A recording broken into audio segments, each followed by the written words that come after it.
કડીના Rajpur highway પર પ્રેમ સંબંધના કરુણ અંજામે સૌને ચોંકાવી દીધા। સંબંધ તોડવાની ના પાડતા પ્રેમીએ જ મહિલાની કરપીણ હત્યા કરી નાખી। જોઈએ નંદાસણ પોલીસનો આ સનસનીખેજ ખુલાસો।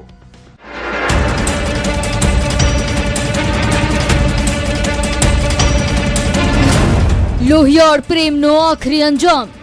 મહેસાણાના કડી હાઈવે પર આવેલી અબારીસ કંપનીનો આ એજ ગેટ છે, જેની સામે 5 માર્ચ 2026ની સાંજે લોહિયાળ ખેલ ખેલાયો। ફરજ પૂરી કરી ઘરે જવા નીકળેલા 47 વર્ષીય અમૃતબેન ડાભીને ક્યાં ખબર હતી કે મોત તેમની બહાર રાહ જોઈને ઊભું છે। એક તરફી પ્રેમની આગમાં સળગતા સેંધાજી ડાભીએ અહીં જ માનવતાને નેવે મૂકી દીધી। ઓફિસના ગેટ પાસે મોતનો મુકાબલો। આરોપી સેંધાજી ડાભી આધેડ અવસ્થાના ઉંમરે ઉભેલાના મનમાં ઝેર ભર્યું હતું। અમૃતબેને જ્યારે તેની સાથેના સંબંધો તોડી નાખવાનો નિર્ણય કર્યો ત્યારે આ પ્રેમી ખૂની બની ગયો। ઝપાઝપી કરી અને છરીના ઘા ઝીકી અમૃતબેનને લોહીલુહાણ કરી નાખ્યા। 8 દિવસ સુધી જિંદગી અને મોત વચ્ચે જંગ લડ્યા બાદ આખરે અમૃતબેને દમ તોડી દીધો। ભાવનાબેન ડોટર ઓફ ચેવુજી લક્ષ્મણજી, જેમના માતા જે મરણ જનાર અમૃતબેન છે, તેઓને ડાભી સેંધાજી ખેંગારજીનાઓ સાથે પ્રેમ સંબંધ હોય। જેઓને પ્રેમ સંબંધ નહીં રાખવા બાબતે આ કામના મરણ જનારે ના પાડતા આ કામના આરોપીએ મરણ જનારને તેમના પેટના ડાબા ભાગે છરી મારી ઈજા પહોંચાડેલ હોય। ઘટનાની ગંભીરતા જોતા મહેસાણા પોલીસનો કાફલો હરકતમાં આવ્યો। પીઆઈ આરજે ધડુકે પોતાની ટીમો બનાવી ટેકનિકલ સર્વેલન્સની જાળ બિછાવી। ગણતરીના કલાકોમાં જ આ મોટી ઉંમરના પ્રેમી એવા હત્યારાને નંદાસણ પોલીસે દબોચી લીધો। હવે આ હત્યારાના પગમાં સ્લીપર છે અને હાથમાં પોલીસની બેડીઓ। સગપણ તોડવાની સજા મોત। 5/3/2026 થી સારવાર દરમિયાન હોય અને આ સારવાર દરમિયાન તેમનું 13/3/2026 ના રોજ મૃત્યુ નિપજેલું હોય। જે બાબતે ફરિયાદ હકીકત આધારે નંદાસણ પોલીસ સ્ટેશન ખાતે ગુનો નોંધી આગળની કાર્યવાહી હાથ ધરવામાં આવેલ છે। આરોપીની ધરપકડ કરેલી છે અને આરોપી હાલ પોલીસ કસ્ટડીમાં છે। ખૂની ઇશ્કનો ખૌફનાક અંત। પોલીસે આરોપી વિરુદ્ધ હત્યાની કલમ 103(1) હેઠળ ગુનો નોંધી જેલના સળિયા પાછળ ધકેલી દીધો છે। પણ સવાલ એ થાય છે કે શું કોઈને પ્રેમ કરવો કે સંબંધ તોડવો એ આટલો મોટો ગુનો છે કે તેનો અંજામ હત્યા હોય? અમૃતબેનનું મોત માત્ર એક પરિવારની ખોટ નથી, પણ પરાણે પ્રેમ સંબંધ રાખવા મજબૂર કરતા વિકૃત માનસિકતાના સમાજ સામે લફડાક છે। મહેસાણાથી કેતન પટેલ, ન્યૂઝ 18 ગુજરાતી। સુરતમાં પિતાની હત્યા કરી 15 વર્ષથી પોલીસને હંફાવતો કસાઈ પુત્ર આખરે ઝડપાયો છે। નેપાળ બોર્ડરથી મુંબઈ સુધી છુપાયેલા આ હત્યારાને ક્રાઇમ બ્રાન્ચે કેવી રીતે દબોચ્યો?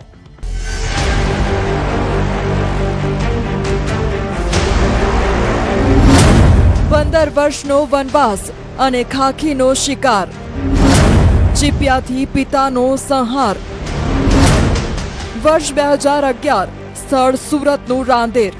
એક પુત્રના માથે ખૂન સવાર થાય છે અને રસોડામાં પડેલા રોટલી શેકવાના ચીપિયાને તે હથિયાર બનાવી પોતાના જ પિતા મોહમ્મદ અતાઉલ રહેમાનની કરપીણ હત્યા કરી નાખે છે। આટલેથી મન ન ભરાયું હોય તેમ વચ્ચે પડનાર માતા પર પણ જીવલેણ હુમલો કરી ઘરને તાળું મારી આ કળયુગી શ્રવણ ફરાર થઈ જાય છે। સુરત પોલીસની ગિરફ્તમાં શાંતિ ચીતે બેઠેલો આ છે મોહમ્મદ ઇમરાન ઉર્ફે ગુડ્ડુ, જે છેલ્લા 15 વર્ષથી પોલીસની આંખમાં ધૂળ નાખી ક્યારેક કલકત્તા, ક્યારેક મુંબઈની ધારાવી તો ક્યારેક નેપાળની ગલીઓમાં ઓળખ બદલીને રખડતો હતો।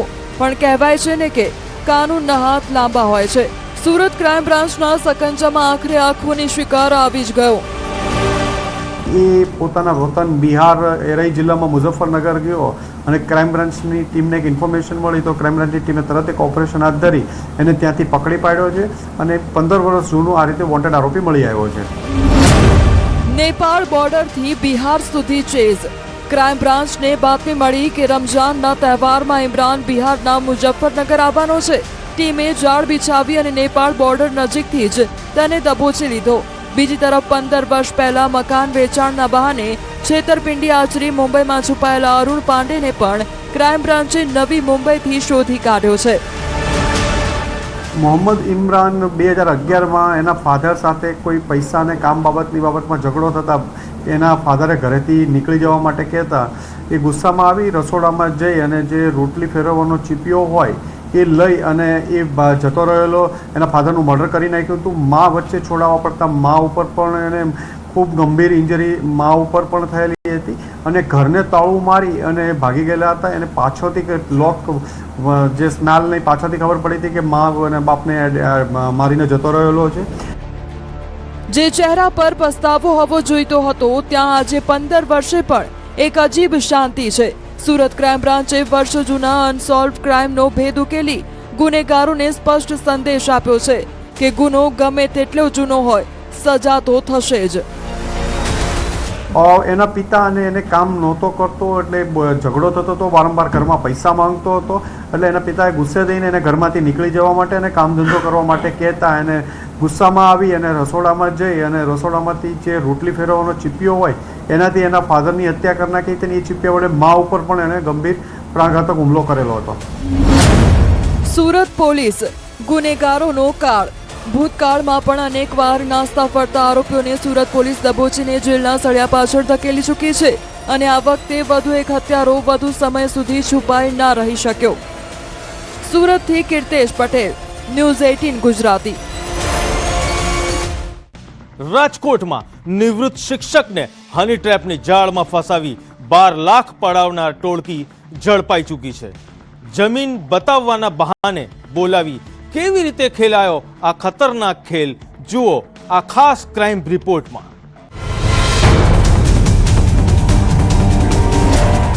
શિક્ષક, ષડયંત્ર અને શિકારી હસીનાઓ. રાજકોટની ગલીઓ અને હોટેલના બંધ રૂમમાં ખેલાયો એક એવો ખેલ જેણે એક નિવૃત્ત શિક્ષકની જિંદગીભરની કમાણી પર તરાપ મારી. જમીન લેવાના બહાને બોલાવ્યા અને પછી શરૂ થયો બ્લેકમેલિંગનો ગંદો ખેલ. હની ટ્રેપની આ માસ્ટર માઇન્ડ પાયલ પટેલ અને તેની ટોળકીએ એવું ચક્રવ્યૂહ રચ્યું કે શિક્ષક લાચાર બની ગયા. નિવૃત્તિની મૂડી પર હસીનાઓની નજર. વાત શરૂ થઈ હતી 1 વર્ષ પહેલા બોટાદની એક સ્કૂલના કાર્યક્રમમાં. પાયલ પટેલે જમીન મકાનના ધંધાના નામે વિશ્વાસ જીત્યો. જેવી ખબર પડી કે શિક્ષક રિટાયર્ડ થયા છે અને ખાતામાં લાખો રૂપિયા આવ્યા છે, શિકારી ટોળકી સક્રિય થઈ ગઈ. ખેતીની જમીન બતાવવાના બહાને અમદાવાદથી રાજકોટ લાવ્યા અને પછી એલેક્સા હોટલના રૂમમાં બિછાવવામાં આવી હની ટ્રેપની જાળ. હકીકત જોઈએ તો આ ગુનાના ફરિયાદી એક નિવૃત્ત શિક્ષક છે અને ગુનાના આરોપીઓ સાથે જમીન બતાવવા માટે સંપર્કમાં આવેલા હતા. ત્યારબાદ ફરિયાદીને હની ટ્રેપમાં ફસાવી તેની પાસેથી 12 લાખ જેટલા રૂપિયા ડરાવી ધમકાવીને બળજબરીથી પડાવી લીધા હતા અને વારંવાર ત્યારબાદ પણ રૂપિયાની માંગણી કરતા હતા. રૂમમાં કપડાં ઉતારી શરીર સંબંધ બાંધવા મજબૂર કર્યા, ફોટા પાડ્યા અને પછી શરૂ થઈ પોક્સો અને બળાત્કારના કેસની ધમકી. ડરી ગયેલા શિક્ષકે આબરૂ બચાવવા 12 લાખ રૂપિયા આરટીજીએસ કરી દીધા. પણ આ ટોળકીની ભૂખ સંતોષાઈ નહોતી. 40 લાખની માંગણી ચાલુ જ રહી. આખરે મામલો ક્રાઇમ બ્રાન્ચ સુધી પહોંચ્યો અને પાયલ પટેલની આખી ગેંગ જેલના સળિયા પાછળ ધકેલાઈ. હની ટ્રેપની માસ્ટર માઇન્ડ પાયલ પટેલની ક્રાઇમ કુંડળી. આ ગુનાના 3 આરોપીઓને પકડવા ક્રાઇમ બ્રાન્ચને સફળતા મળેલ છે. આરોપીઓના નામ છે પાયલ પટેલ, જે ગાંધીનગરના રહેવાસી છે. ત્યારબાદ નિલેશ મૈયાભાઈ જુંજા અને તેજલ ટીંડાણી. આ 3 આરોપીઓને પકડી એ ડિવિઝન પોલીસ સ્ટેશન સોંપી અને ત્યાં જ વધુ તપાસ તજવીજ ચાલુમાં છે.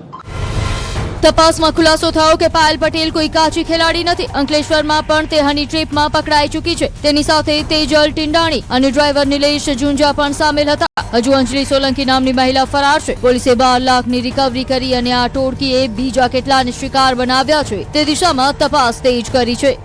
આરોપી પાયલ પટેલ સામે અગાઉ આ જ પ્રકારની હની ટ્રેપ બાબતની ફરિયાદ અંકલેશ્વર પોલીસ સ્ટેશનમાં દાખલ છે. ફરિયાદી છે એ એક કોમન મિત્ર થ્રુ આ પાયલ પટેલના સંપર્કમાં આવ્યા હતા અને ત્યારબાદ જ આ આખો ગુનો બન્યો હતો.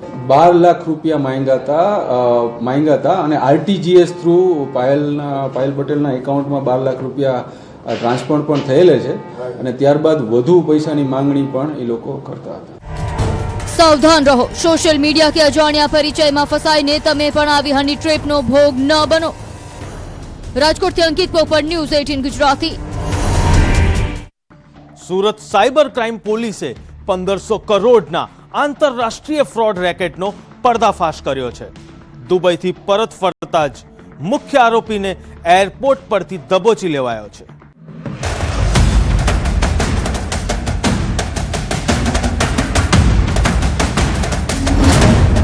ડિજિટલ ડાકુ 1500 કરોડનું સાયબર સેન્ટ.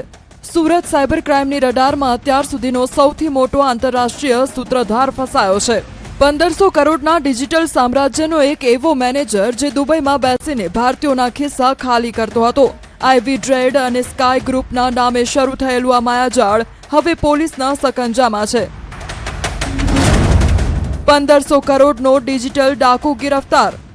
વધારે વળતરની લાલચ આપીને એ લોકો સાથે રોકાણ કરાવતા હતા અને ખરેખર એકચ્યુઅલી કોઈ પણ જગ્યાએ રોકાણ નથી કરાવતા હતા અને તમામ પૈસા હવાલા અથવા તો આંગણિયા મારફતે દુબઈ ખાતે મોકલી આપતા હતા. લાલચનું નામ ટ્રેડિંગ અને અંજામ બરબાદી. આરોપી અલ્પેશ વઘાસિયા છેલ્લા 1 વર્ષથી દુબઈમાં બેસીને હવાલા નેટવર્ક ઓપરેટ કરતો હતો, પરંતુ સુરત પોલીસની બાજ નજરથી બચી શક્યો નહીં. લુકઆઉટ સર્ક્યુલર જાહેર થતાં જેવો અલ્પેશ સુરત એરપોર્ટ પર ઉતર્યો, સાયબર ક્રાઇમની ટીમે તેને દબોચી લીધો. 171 ફરિયાદો, 40 ખાતા અને હવાલાનો ખેલ. અગાઉ 4 આરોપીઓની ધરપકડ કરવામાં આવેલ હતી અને ટોટલ તપાસ દરમિયાન 40 બેંક ખાતાઓની વિગત પણ બહાર આવી, જેમાં 1500 કરોડથી વધારાનું ટ્રાન્ઝેક્શન થયું છે અને 171 જેટલા NCCRP કમ્પ્લેન્ટ્સ પણ આખા ઇન્ડિયામાં નોંધાયેલ છે. આ જ કેસમાં હવે એક બીજા આરોપીનો 5મા આરોપીનો ધરપકડ કરવામાં આવ્યો છે, જેમનું નામ છે અલ્પેશ વઘાસિયા, જે ખરેખર એ જે આઈવી ટ્રેડવાળી દુકાન છે એમને ભાડા ઉપર લઈને પછી ત્યાં ઓફિસ ચલાવતો હતો અને અલ્પેશ વઘાસિયાની ધરપકડ સુરત એરપોર્ટ ખાતેથી કરવામાં આવ્યું છે. તપાસમાં ખુલાસો થયો છે કે આ માત્ર સુરત પૂરતું મર્યાદિત નથી. NCRP પોર્ટલ પર આખા દેશમાંથી 171 ફરિયાદોનો ઢગલો થયો છે. અલ્પેશ વઘાસિયા માત્ર એક મેનેજર હતો કે આનાથી પણ મોટા કોઈ માસ્ટરમાઇન્ડના ઇશારે નાચતો હતો, તે હવે પોલીસ તપાસનો વિષય છે. છેલ્લા 1 વર્ષથી દુબઈ ખાતે હતો અને દુબઈથી જ્યારે અહીંયા આવ્યું તો લુકઆઉટ સર્ક્યુલરના જરીએ અમે લોકોને ખબર પડી કે એ સુરત પહોંચી ગયું છે અને તરત જ એમની ધરપકડ કરવામાં આવી છે. તમારા મોબાઈલમાં આવતી વળતરની લાલચ તમને કંગાળ બનાવી શકે છે. સાવધ રહો, સજાગ રહો. તમારી સતર્કતા જ તમને બચાવી શકશે. પોલીસ હાલ અલ્પેશના સાથીદારોને શોધી રહી છે. જોવું રહ્યું કે હવે વધુ નવા કયા રાઝ બહાર આવે છે. સુરતથી